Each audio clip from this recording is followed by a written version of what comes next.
Olá, dia 5 de fevereiro aconteceu a abertura do ano legislativo com a leitura da mensagem do presidente da República e com os pronunciamentos do presidente da Câmara, deputado Arthur Lira, e do presidente do Senado, senador Rodrigo Pacheco. Nos pronunciamentos foram elencadas as prioridades de cada um dos presidentes para este ano. O presidente da Câmara destacou a importância da continuidade do esforço e do foco dessa casa para continuar entregando leis de interesse do país, mesmo com a realização das eleições municipais. E para conversar sobre as prioridades do Partido Socialista Brasileiro, o PSB, para este ano, eu recebo o deputado Gervásio Maia, que é o líder do partido aqui na Câmara. Eu sou o Fernando Gomes e este é o Palavra Aberta.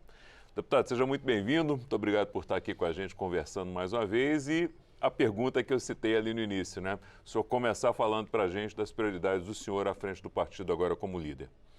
Fernando, inicialmente quero te agradecer pela oportunidade de bater esse papo, conversar um pouco sobre a movimentação que teremos, os trabalhos agora do ano de 2024. Você já começa falando sobre o primeiro dia, o dia em que o presidente Arthur fez uma fala traçando mais ou menos o que se pretende agora para 2024, e eu tive a grata alegria de assumir a liderança do PSB, da bancada do PSB aqui na Câmara, algo que me traz a certeza de muita responsabilidade pela história do nosso partido, pelo que o partido representa para o país, pelo que o partido construiu no momento atual da política, um partido que tem o vice-presidente da República, o nosso querido Geraldo Alckmin, que compôs a chapa com o nosso presidente Lula. A nossa bancada, Fernando, é uma bancada que tem uma atuação muito forte no campo legislativo, muito presente nas comissões, muito presente em plenário, apresentando propostas que têm passado pelo plenário e que são extremamente importantes em diversos segmentos. Eu poderia citar uma proposta aprovada no ano passado, de autoria da Tabata Amaral, da deputada Tabata, nossa querida parlamentar de São Paulo, muito dedicada em torno da educação, que trouxe ganhos aos estudantes do nosso país. Então, o nosso trabalho vai ser de trabalhar, ampliar e de nos dedicarmos muito ao processo legislativo e, claro, de poder dar toda a contribuição ao Poder Executivo para que o presidente Lula e o presidente Alckmin possam entregar ao nosso país agora em 2024, se Deus quiser, resultados ainda melhores do que nós obtivemos em 2023 e que foram muito bons, superando inclusive as expectativas dos analistas, dos economistas. Foi um fechamento extremamente importante para o futuro do nosso país e para o projeto idealizado, repito, pelo presidente Lula, cuidando do nosso país muito bem. Okay. Deputado, reforma tributária, né? Acho que talvez seja um dos grandes desafios aí para o país, regulamentar a reforma sobre o consumo e iniciar uma reforma sobre patrimônio e renda.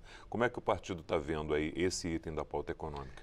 Olha, Fernando, eu acho que a reforma, para ser completa, ela tem que impactar esse tema do consumo. Ela tem que alcançar essa questão da renda. Isso não pode ficar para depois, isso precisa avançar.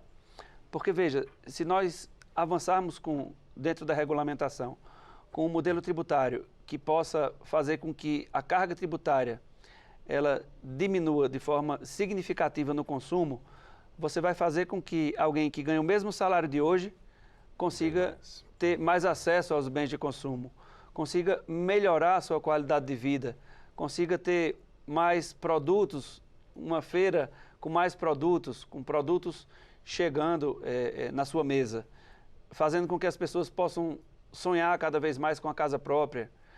Enfim, é uma trava que vem de muito tempo. O nosso modelo tributário, ele ainda é um dos piores do planeta Terra, um dos mais injustos do planeta Terra, e a consequência disso é que a gente vive em um dos países mais desiguais do mundo. Se a gente consegue avançar com essa pauta, a gente traz um novo momento para o Brasil. É um país muito rico, com muita perspectiva de futuro. Você imagina um país que, nas nossas terras agricultáveis, produz alimentos para mais de 1 bilhão de pessoas. Nós somos um país com pouco mais de 200 milhões de habitantes. Veja como nós somos um país rico. E um país que produz tantos alimentos, ainda tem tanta gente no mapa da fome, que é uma luta constante. do presidente Lula. Então, são muitos desafios. Essa não é a única pauta, mas é uma das mais importantes, ao meu ver. E, claro, o suporte que foi dado durante todo o ano, o mesmo suporte que foi dado durante todo o ano de 2023, que foi um suporte importante do Congresso Nacional, da Câmara dos Deputados. E eu preciso registrar a importância do papel do presidente Arthur Lira.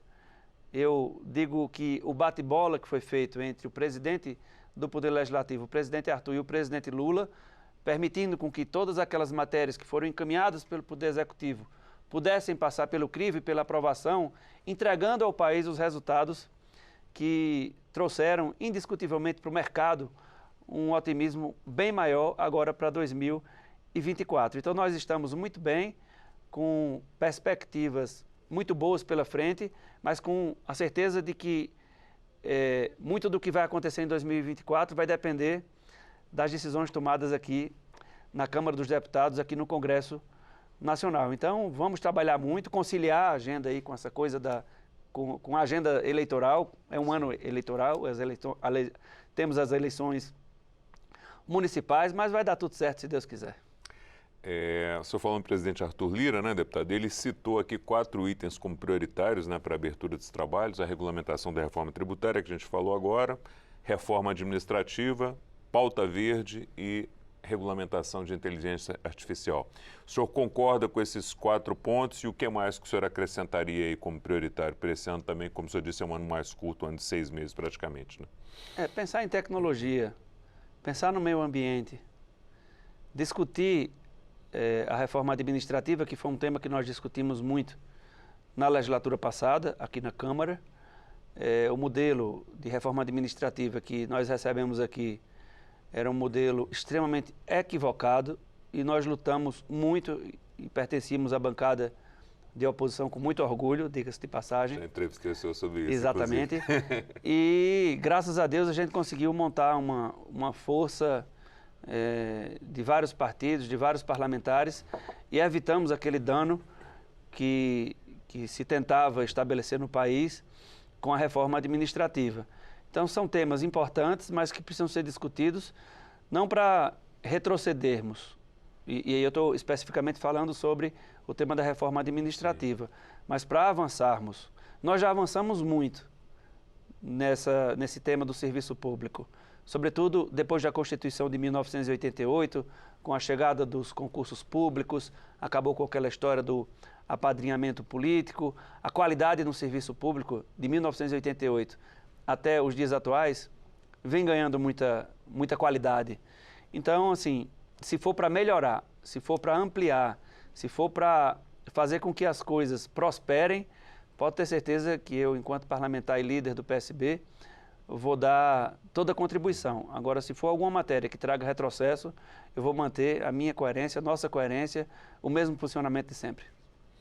Ok. A reforma ela tem que ser modernizadora e não ter o foco somente na questão financeira de redução de custos, né? Acho que passa muito por aí, né? Eu penso que a reforma ela tem que buscar construir alternativas no serviço público que possam trazer ganhos. E não você atacar aquilo que vem dando certo. Você imagine qual é a responsabilidade de um advogado público. A responsabilidade que a AGU tem, por exemplo, no país.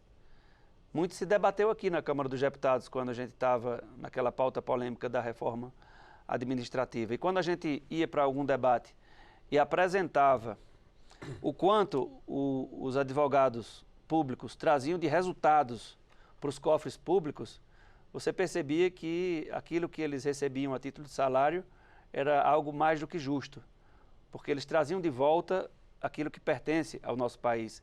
Eles resgatavam aquilo que, porventura, tivesse sido sonegado por A, B ou C, de volta para os cofres públicos. E a gente falou em números na época, e eram números bem elevados. Então, nós temos, sim, servidores públicos qualificados, nós temos diversos setores que entregam muito ao país. Agora, as falhas que nós temos, muitas vezes residem na falta de investimentos naquela área.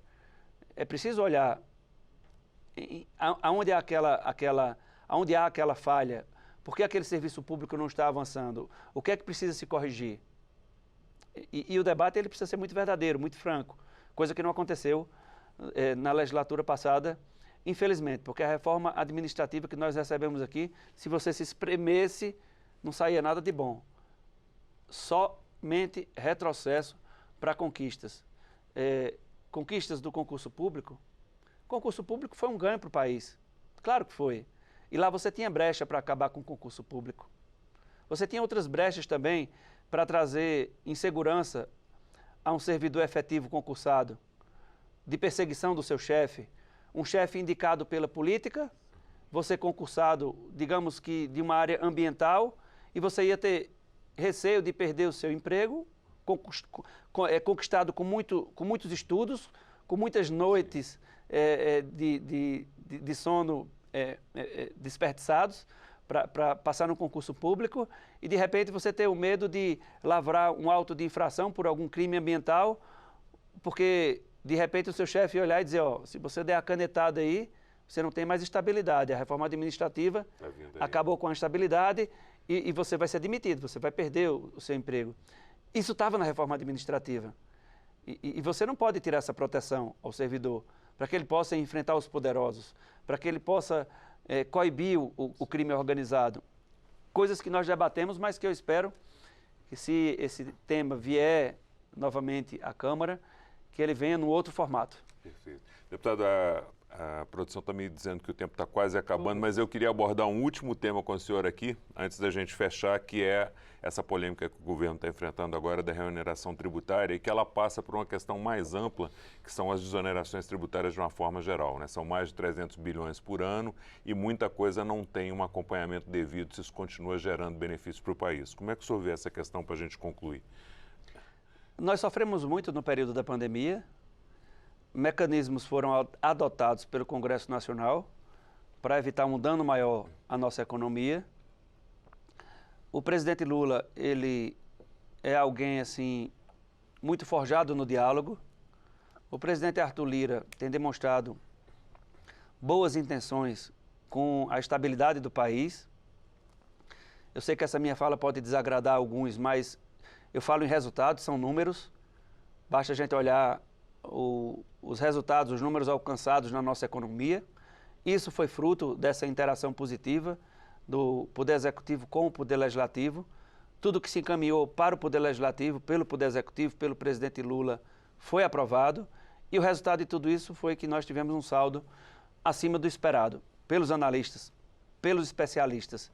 Então, o que eu preciso te dizer é que essas pautas estão sendo conversadas para que, dentro do diálogo e do bom senso, a gente possa buscar saídas que atendam aos setores envolvidos, interessados, e que também atenda às condições do Poder Executivo em atender determinada situação.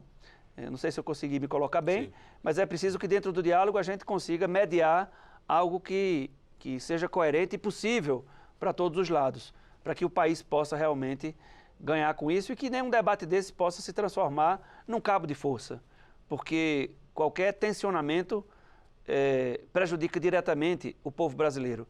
Esse não é o interesse da Casa, do Poder Legislativo, do presidente Lira e tampouco do presidente Lula. Então eu estou otimista e sei que o diálogo vai prevalecer novamente agora em 2024.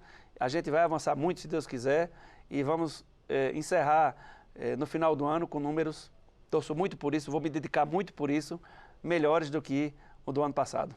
Tomara. Deputado, seja muito bem-vindo. Muito obrigado por estar aqui conversando com a gente. Obrigado, Fernando. Um forte abraço em todos os telespectadores. Muito obrigado a toda a equipe que nos deu um apoio aqui desde o início do nosso bate-papo. Quero voltar logo, viu, Fernando? Valeu demais. Obrigado. Obrigado.